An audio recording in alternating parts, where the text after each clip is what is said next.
Hola, ¿qué tal? Espero que te encuentres muy bien. Estás aquí con tu maestra Irma y el día de hoy te voy a hablar del GDD de un videojuego.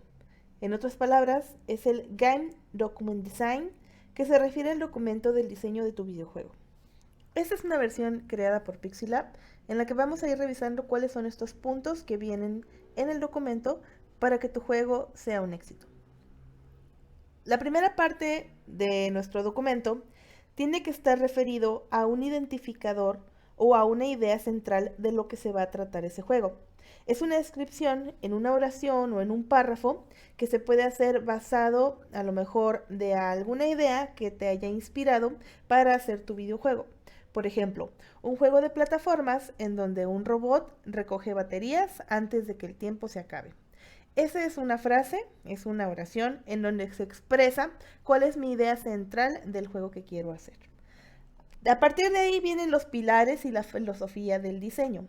En la filosofía y en los pilares se enlistan como si fueran palabras, puntos, renglones o párrafos, cuáles son esas ideas, cuáles son esos sentimientos, qué sensaciones quieres que la persona que está jugando tu videojuego sienta al momento de estar trabajando con él.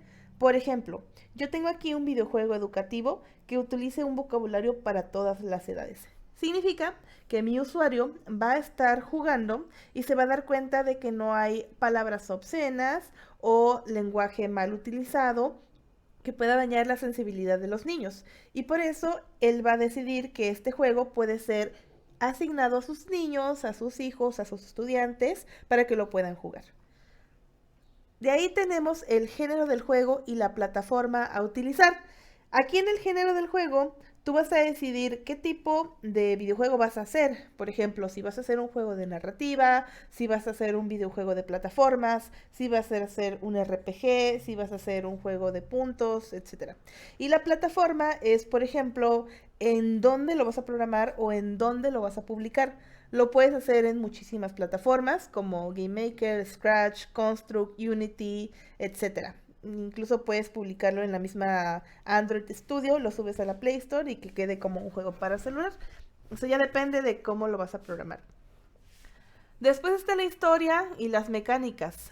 Un resumen de la historia en general, de lo que va a motivar a tu personaje a estar en la pantalla haciendo esas cosas. Se narra una historia en conjunto de todo lo que puede hacer el personaje o lo que el jugador puede hacer con el personaje. Por ejemplo, este juego trata de un robot que está perdido y necesita regresar a su fábrica antes de que cierren. A lo largo del viaje, su batería se agota, por lo que debe recargarse juntando los objetos de baterías en el mapa.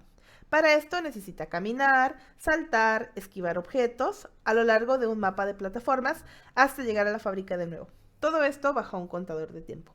Esto me dice a mí como programador que en la pantalla de plataformas voy a tener que poner los objetos que son las baterías, voy a tener que darle mecánicas al personaje que correspondan a caminar, saltar, esquivar o a tal vez obtener estos objetos de baterías. Voy a tener un contador de puntos o voy a contar con el tiempo en la pantalla.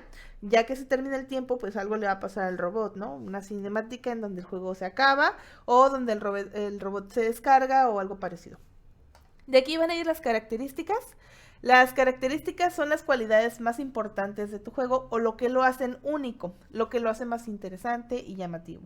Una de esas características puede ser que el robot cambie de color cada cierto nivel que se va desbloqueando para que el jugador pueda ver que hay un avance dentro de los mismos niveles que tienes en la plataforma. O poner un mapa gigante en donde se vea que el robot va avanzando casilla por casilla. De ahí tenemos la interfaz, que es el método de entrada del jugador. Esto del método de entrada significa con qué comandos vamos a hacer que el videojuego funcione.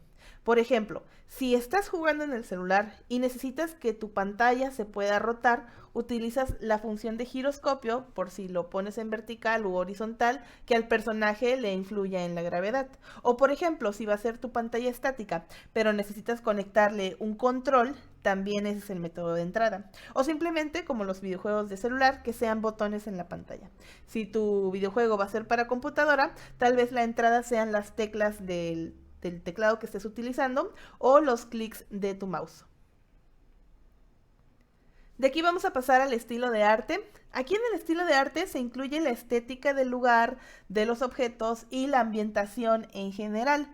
Aquí hay muchas teorías que dicen que las corrientes medievales, futuristas, fantasiosas, de la etapa barroca, de lo que tú quisieras ambientizar esta zona de tu videojuego para poder tener esto más ameno o más congruente de lo que estás trabajando. Por ejemplo, en mi caso, que tengo aquí el ejemplo del robot, la ambientación del mapa va a ser como una zona urbana, es decir, una ciudad en donde a lo mejor la fábrica está en un punto B y el robot empieza en un punto A y a través de eso pues son varias calles o varias como empresas en donde tiene que ir a través de esos lugares. Entonces, ambientar tu videojuego en el contexto de lo que se trata es muy importante para poder tener esto de manera más adecuada. De ahí nos vamos a la música y los efectos de sonido, que aquí pasa algo muy parecido con lo del estilo de arte. Tu música y tus efectos de sonido tienen que ser acordes a lo que el robot está haciendo, perdón, a lo que tu personaje está haciendo en cualquier momento de la parte de tu videojuego. En este caso, los ruidos son de la ciudad, de las que tengo aquí arriba donde dice estilo de arte, zona urbana, con música de bullicio, gente caminando, negocios activando sus cajas registradoras, sonidos de cámaras, sonidos de, no sé, hidrantes, sonidos de perros, sonidos de la calle. Y también los efectos de sonido pueden ser internos del personaje que está siendo jugable. Por ejemplo, si yo voy a tener a mi personaje del robot, a lo mejor ponerle un sonido en donde se doble un metal o se escuche como un fierro cada vez que brinca o cada vez que camina, para que simule que las patitas van avanzando o algo así.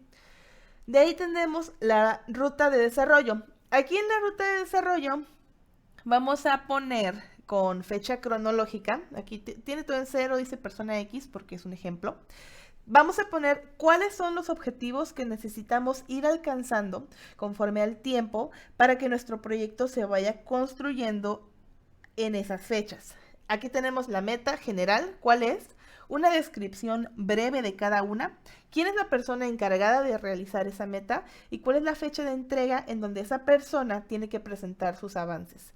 Si estás trabajando en un estudio indie y estás colaborando con más personas, estas personas que están trabajando contigo van a ser las encargadas de rendir estos avances cada determinado tiempo. Si tú estás programando un videojuego por tu cuenta, aquí tú serás el encargado de todo, pero tienes que tener mucho cuidado con tus propias fechas para poder disciplinarte en tu propia entrega y que puedas seguir avanzando en tu creación de videojuegos. Y por último tenemos los criterios de lanzamiento, en donde escribes una fecha previa al lanzamiento y es tu estimado de cuándo se va a lanzar y cómo se va a lanzar. Por ejemplo, si quieres lanzar un tráiler, si vas a lanzar primero un tutorial, si vas a lanzar primero una versión beta, o si ya va a entrar el juego 100% construido, en qué fecha y por cuáles medios es como lo vas a difundir. Y eso sería todo. Aquí está expresado en este documento. Este documento estará editable en la plataforma de Pixilab para que lo puedas descargar y utilizar a tu favor en el momento que más te convenga. Espero que esta información te sea de mucha ayuda para cuando estés creando tus documentos y nos vemos en un próximo video.